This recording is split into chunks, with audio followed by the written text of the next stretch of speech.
लगता है अभी जो गठबंधन हुआ है वो सिर्फ सत्ता हासिल करने के लिए हुआ है या कहीं ना कहीं ये सोच भी एक जैसी? देखिए, आपने अंदर भी कवरेज करी होगी। इट वॉज वेरी क्लियर कि ये सिर्फ उसके लिए नहीं है कि भाई हमने जाकर वहाँ कुर्सी पे बैठना है। बिल्कुल। ये लोगों के अपग्रेड करने के लिए है, कमेरे वर्ग को ऊपर उठाने के लिए है।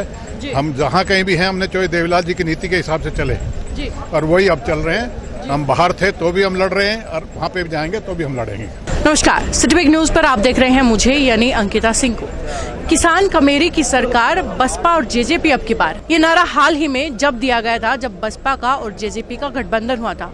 उसके बाद आज हिसार के अंदर चौधरी रिसोर्ट के अंदर यहाँ पर एक कार्यकर्ता मीटिंग भी रखी गई है जिसमें बसपा और जेजेपी दोनों ही पार्टी से कार्यकर्ता पहुंचे हुए हैं और इसे संबोधन करने के लिए दुष्यंत चौटाला भी, उनके पिताजी और उत्तर प्रदेश से भी बसपा पदाधिकारी यहाँ पर पहुंचे हैं, जिस पर उन्होंने यहाँ लोगों को मोटिवेट किया है, उन्हें प्रोत्साहन दिया है कि वो अपना सारा दमखम यहाँ पर लगा दें। हरियाणा के अंदर 90 की 90 सीटों पर वो अपना दमखम लगा दें और अब की बार सीएम रेस के अंदर दुष्यंत चौटाला को सबसे आगे ले जाकर के खड़ा कर दें। आइए चलते हैं अंदर और सुनते हैं उनकी बातें कि इस कार्यकर्ता मीटिंग में आखिरकार वो क्या साबित करना चाहते हैं और अपने कार्यकर्ताओं से क्या कहना चाहते हैं और क्या कह रहे हैं।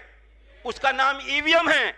हम आदरणीय नरेंद्र मोदी जी से, देश के प्रधानमंत्री जी से कहते हैं, अगर आपकी नीतियां बेहतर हैं, हम आदरणीय खट्टर जी से कहते हैं, जिसका तुम बखान करते हुए घूम रहे हो, अगर आपकी नीतियां बेहतर हैं तो हम चुनौती देते हैं गठबंधन के लोग, जेजेपी के लोग, बीएसपी के लोग। हम सत्ता में नहीं हैं, हम सड़कों पर हैं, हम सदन में पहुंचेंगे। अगर तुम ईवीएम का बहाना छोड़कर, ईवीएम की बात छोड़कर बैलेट पेपर से चुनाव की घोषणा करा दो, हम तुम्हारी औकात तुम्हें 2005 में ले जाने का काम कर देंगे। 2 जीते थे यहां पर बीजेपी के। और कौन कहता है आसमान में छेद नहीं हो सकता? कौन कहता है ये बीजेपी हाल नहीं सकती? कौन कहता है आसमान में छेद हो नहीं सकता? गठबंधन के लोगों, एक पत्थर तबीयत से उछालो तो यारो। उन बातों को पुनः दोहराना नहीं चाहूंगा, आपका समय खराब नहीं करना चाहूंगा। आपके बीच में 5 प्रस्ताव पेश किए गए। मैं सबसे पहले तो आप सबसे यही गुजारिश करूंगा कि आप दोनों हाथ खड़े करके उन प्रस्तावों को सर्वसम्मति से पास करें।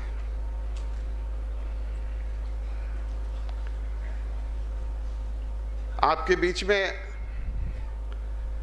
गुरु रविदास जी मंदिर की चर्चा आई।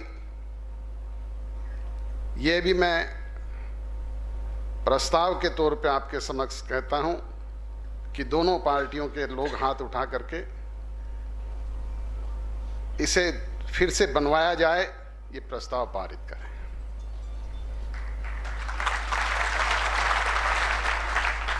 जननायक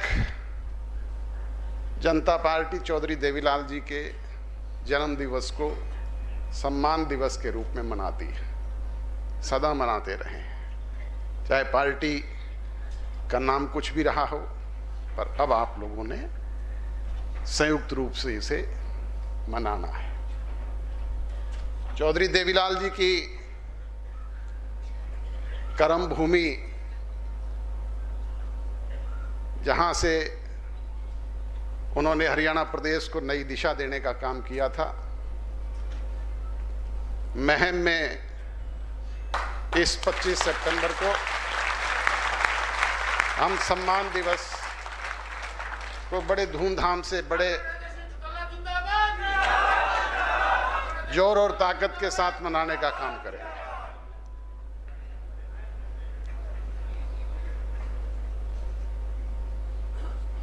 उस दिन वहां पर बहुजन समाज पार्टी की सर्वे सर्वा कुमारी बहन मायावती जी भी आए और मैं भी आऊंगा। सब आपके सामने बैठे हुए लोग तो आएंगे ही।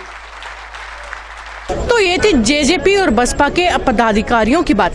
अब आपको ले चलते हैं यहाँ के आम कार्यकर्ताओं की तरफ, जहाँ पर हम आपकी बात करवाएंगे बसपा और जेजेपी दोनों ही पार्टी के कार्यकर्ताओं से और पूछेंगे उनसे कि उनका इस गठबंधन के बारे में क्या कहना है, क्या वो इस गठबंधन से खुश हैं या फिर ना खुश हैं। सर नमस्कार, कौन सी पार्टी से है?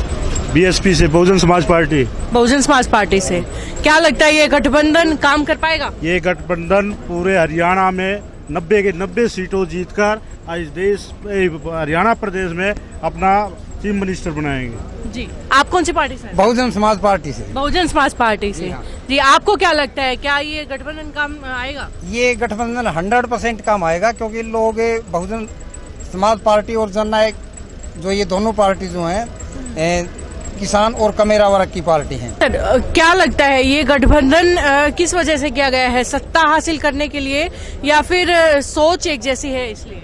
ये गठबंधन सिर्फ इसमें सत्ता हासिल करने के लिए नहीं है, बल्कि ये गठबंधन किसान और मजदूर वर्ग को उनकी जो ताकत को कमजोर किया गया है, जो शोषण किसान और वर्ग का हो रहा है उसको मुक्ति दिलाने, किसान और मजदूर वर्ग को जो शोषण हो रहा है उससे मुक्ति दिलाने के लिए गठबंधन किया गया है। जो आज जो स्थिति बनी हुई है, महिलाओं की जो सुरक्षित नहीं है, जो मजदूर है उसका शोषण हो रहा है, जो किसान वर्ग है उनसे भेदभाव किया जा रहा है। सर क्या लगता है ये जो गठबंधन हुआ है इसका कितना फायदा सरकार को मिलेगा? बहुत ज्यादा फायदा होगा इससे। किसान, कमेरा वर्ग, गरीब वर्ग के जो भी लोग हैं, जो भी वंचित लोग रहे, सब एक साथ आएंगे और बीजेपी का घमंड चूर चूर कर देंगे और सरकार बनाएंगे। और भाई दुष्यंत जी चौटाला इस प्रदेश के मुख्यमंत्री होंगे और सब गरीबों के, कमेरा वर्ग के लोगों के और पिछड़ा वर्ग के लोगों को, दलित वर्ग के लोगों को, सबके काम होंगे। जैसे जनसभा में आप सभी ने देखा है, चाहे कांशीराम हो, चाहे चौधरी देवीलाल हो, चाहे बाबा साहब भीमराव अम्बेडकर हो, इनका भीमराव अम्बेडकर और चौधरी देवीलाल का तो बहुत पुराना रिश्ता था और ये दोनों आत्मा जो मिली है उनको आज उन आत्माओं को सड़क के अंदर ये साकार करने का काम किया है। और मैं मानता हूँ 40-50 का कोई महीना नहीं है, ये दो दल और दिल जो मिले हैं ये 90 के 90 पार करके दम लेंगे। क्योंकि बीजेपी का जो सिस्टम है आज हम देख रहे हैं, वोट जो नेता वोट मांगता है वो सबके पैरों में चरणों में स्पर्श करता है। और आज मुख्यमंत्री जन आशीर्वाद की जो यात्रा कर रहा है, जन आशीर्वाद ले रहा है, आशीर्वाद कैसे लेते हैं? सिर पर हाथ रखवा के लेते हैं और मुख्यमंत्री बस में अगली सीट पे चलता है जिसमें 2 आदमी बैठते हैं और जब सभा का टाइम आता है वो ऊपर चढ़ जाता है। ऊपर किसी के आशीर्वाद तो क्या पत्थर फेंके वो भी नहीं जाता। राम राम किसी की लेने की जरूरत नहीं है, उनका जो अभिमान है वो आसमान पर चला गया है। हमने ग्राउंड पर देखा, कैथल के अंदर जो जूता बाजारी हुई हम वहाँ ग्राउंड पे हमने देखा है। वो यही वजह है कि उनका घमंड इतना चला गया कि जनता का आशीर्वाद तो क्या, उनका घमंड तोड़ने का काम ये 40 और 50 बहुजन समाज पार्टी और जननायक जनता पार्टी की जो आत्माओं का मेल हुआ है वो उनका घमंड तोड़ने का काम करेगा। तो ये थे जेजेपी और बसपा के कार्यकर्ता जो इस गठबंधन से काफी खुश नजर आ रहे थे और बिल्कुल कुछ लोगों का कहना था कि ये 2 पार्टियां एक नहीं हुई हैं बल्कि 2 दिल और 2 आत्माएं एक हुई हैं। ये गठबंधन जो है वो सत्ता के लिए नहीं है बल्कि आम जनता को उसकी सुविधाएं मुहैया करवाने के लिए है, आम जनता की लड़ाई लड़ने के लिए है। आगे भी सिटी बिग न्यूज इसी तरह की जानकारियां आपके आगे लाता रहेगा, जिसे जुड़ने के लिए देखते रहिए सिटी बिग न्यूज। नमस्कार। शहर की हर खबर को सबसे पहले जानने के लिए लाइक और सब्सक्राइब करें हमारा चैनल सिटी बिग न्यूज़। इसके साथ ही ताज़ा अपडेट पाने के लिए बेल आइकन दबाना भी न भूलें।